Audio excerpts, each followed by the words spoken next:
Hey y'all, welcome back to my channel. So I did not get my car mount yet. This is the old one.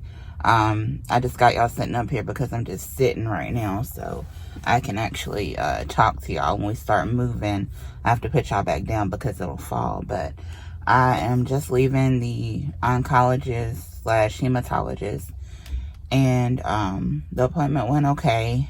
I'm sitting right here right now waiting because it did take a lot of blood, so I don't want to leave right away. But pretty much what he said was he went over my case and he wants to, get a lot of labs, which he did. They got a lot of blood, some specialized blood testing. His main concern was there may be possibly something going on with my blood. That's the whole reason that I was referred to here. One of the reasons, blood and my swollen lymph nodes. He believes that there's something in my blood that is causing me to overproduce protein in my kidneys. I think that's how he said it.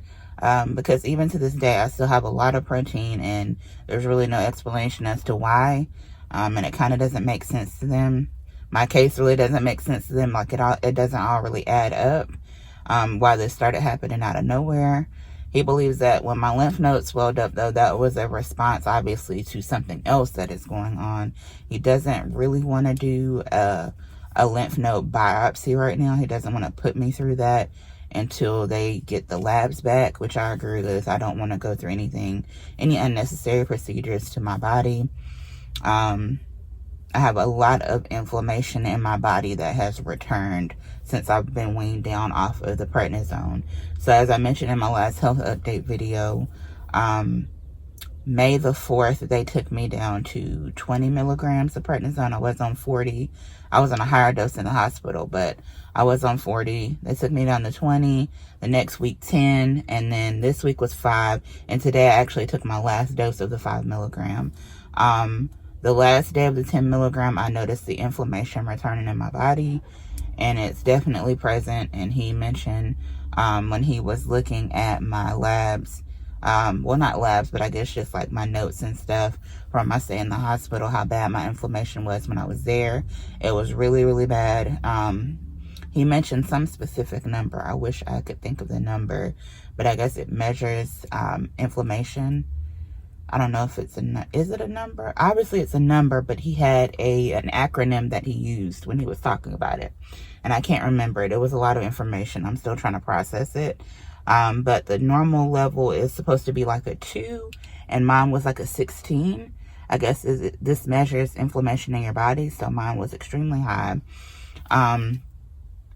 I still, like, even just looking at me, obviously I've been on steroids for about almost 2 months now, really. We might as well say 2 months. I was in it since, about April 10th, and it's the 25th of May now. So I've been on steroids for a while. And, I mean, I'm looking a little puffy here. I'm a big girl, but dang, my face is looking really big. So, obviously, I mean, prednisone, you gain weight. And then also I have inflammation in my body. And it has gotten really bad in my legs and ankles again, unfortunately. And my left ankle specifically, he was feeling, and he was like, yeah, it feels like you even have some fluid on these joints. So right now, it's crazy. Like, the inflammation, you would think, like, there would be fluid on other parts of my body, but it just seems like specifically, my legs are very inflamed. And he is concerned about the inflammation in my body overall, though. And he is also concerned about possible autoimmune disorders, which this is what we keep coming back to. He thinks for sure it is autoimmune disorder. It's just the process of narrowing down which one. He definitely called it a flare-up of some sort, kind of how everything happened when I was in the hospital. So, I mean, like y'all were telling me, it takes a while for some of these things to get diagnosed, and I get that. So it's just more labs and more research on their end and more referrals. He is referring me to an actual OBGYN. I mentioned to y'all they found a cyst on my left ovary, and I mentioned it to my primary care, and she kind of serves as my OBGYN too. She did my, She's been doing like my pap smears or whatever for the last couple of years since I've had her. She hasn't been my doctor very long. My doctor that I had in Winston-Salem, he retired. I really loved him. During that process in those couple of years, I did change jobs and I changed insurance. And I wanted to stay within like the Cone health system. So obviously my doctors are in Greensboro now. And yeah, so I ended up with the doctor that I have now for my primary care.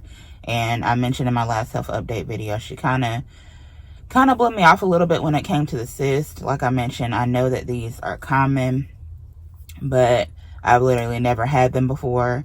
And I don't think it's probably the right time to be blowing off any kind of symptoms of anything that I have, because obviously something is going on with my body, and I don't want all these things to start counteracting with each other and making me sicker, that kind of thing.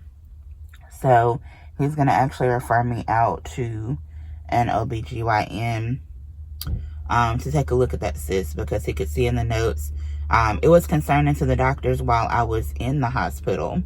And then he was like, it kind of seems like they dropped the ball a little bit after the fact, because they were so busy chasing my other symptoms that kind of got placed in the back burner, especially when they realized that my lymph nodes were swollen and I started having kidney issues. So yeah, they kind of placed that on the back burner, but he said that he definitely wants to go ahead and refer me out to another doctor and just get it addressed, you know, so it doesn't become a problem. He's not too concerned about it, but at the same time, I should speak with someone about it, he said. So, I don't know. But that is the update, y'all. So, more blood work. I am going to also have to do a 24-hour urine test. So, I don't have to do it right away. They said that I could wait until next week, whatever's more convenient. Y'all know I'm off on Sundays and Mondays. I would prefer to do it on a Sunday, collect my urine 24 hours on a Sunday, and then come in on a Monday and be able to turn it in, because I want to bring it myself. But this coming up Monday is Memorial Day, so they'll be closed here at the cancer center, which is where my doctor is at. Even though he is a oncologist, he's also a hematologist, which y'all were telling me most of them are blood doctors. So that would have been one reason I was sent to him as well, him specifically. But he is here in the cancer center, and they're going to be closed on Monday for Memorial Day. So I'm going to try and maybe wait until the next week, and on Sunday start collecting my urine, and then within 24 hours go ahead and bring it up here on that Monday. So it has to stay refrigerated. They did give me like one of those urine hats that they put in the toilet in the hospital. So it'll be easier to, gave me a bag and everything, easier to collect it. They gave me one of those, and they gave me my instructions, and then they gave me my jug that it goes in to make sure, because one side has a sticker with my information, the other side just says lab port. So here's the jug that I have to put the urine in. They gave me one of these bracelets just because that's their process, but they really didn't have to use it like that. So, well, she did scan it for my labs. And then my instructions for it, let's see. Discard the first voided urine specimen of the morning and record time. This will be your beginning time for 24-hour urine collection. Collect all your urine that you void for the next 24 hours, including the first urine the next morning. Pour into the jug. Brain fart. This will be the end of the 24-hour collection. Refrigerate the specimen during the 24-hour collection period. Place ice in a plastic bucket or a trash can and keep the collection jug on ice. She also mentioned I can put it in the fridge. She had a suggestion of course, keep it in the jug because that's where it goes, but also to keep it in your fridge, keep it in this bag, and you know, you can put it in your fridge. Obviously not by your food or anything. You can section off a portion of your fridge that's not by anything, and make sure it's sealed up and covered up, and put it in your fridge to keep it cold. It has to be cool when I bring it in. It can't be warm. And then obviously clean your refrigerator after the fact. So I'll probably end up keeping it in the fridge. I'm not finna get a bucket of ice and have it sitting somewhere and then it melts all over my kitchen floor. I'm not doing that. I'll put it in the fridge. I know how to clean up my fridge after the fact. Says bring the jug to the laboratory within 24 hours after you have completed the collection. It is very important that you save all of the urine that is collected during the 24-hour time period. The amount of urine that you void is important in determining your test results. So it's not as if I have to like fill it up, I guess, but they want to know also how much urine I am producing. And they scratched out the bottom part. The bottom part doesn't really apply to me because it's like different restrictions, like food restrictions for, I guess, different type of cases. So she said for me to just follow 1 through 5 for mine. So I would do that and get that back to them. But like I said, I'm going to wait a week just because I want to be able to bring it back myself. I want to make sure I'm able to completely get a full 24 hours because I go back to work tomorrow.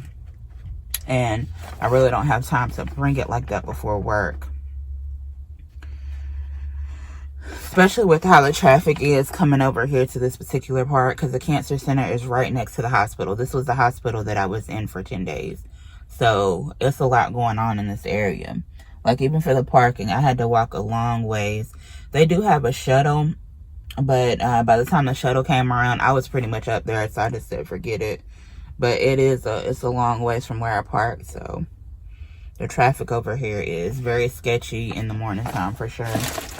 But that is the update, y'all. Not much of an update, but we're getting somewhere. I'm actually about to probably end this video. I was going to vlog, but I don't really feel up to it. I just want to go home and rest. It is Wednesday, May the 25th, and I'm off of work today for this appointment just because I didn't know how it was going to go or really what my mood would be like coming out of it. So I was like, I just need to be off work. So they did approve it, thank God. I figured they would. Wednesday, it's not a busy day at work. If it had been a Friday, it wasn't going to happen. And I would have had to just rushed and came over here before work. Yeah. I'm going to go. I really wish I would have went to Walmart on my actual day off and got groceries, but I didn't. Because I was like, oh, I'll just go Wednesday. I'll be off. Now I don't even feel up to it. I just want to go home and just kind of relax and just kind of process everything and all of that stuff. So I really appreciate all the love and support during all of this. And like I said, I know these things take time.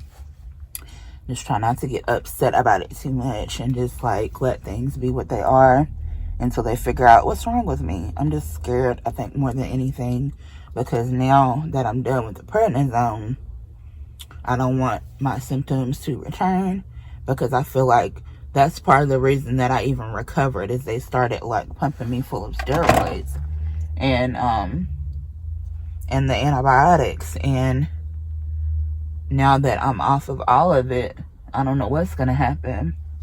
I go back to my kidney doctor on June the 20th, I believe. That's a Monday.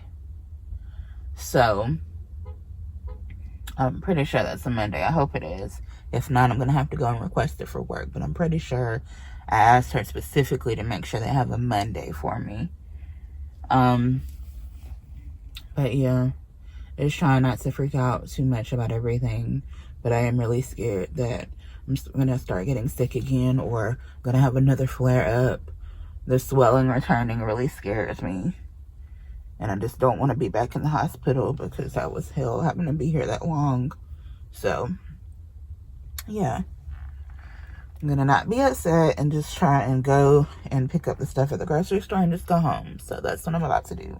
So, thank y'all so much for the love and support. I really appreciate it more than you know. And I will talk to you again in my next video. Bye.